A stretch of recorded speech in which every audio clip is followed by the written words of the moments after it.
What's the meaning of Captain Hook?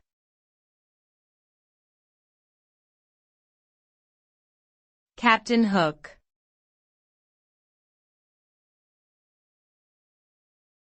Captain Hook.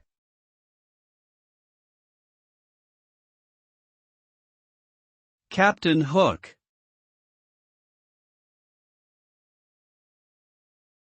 Captain Hook.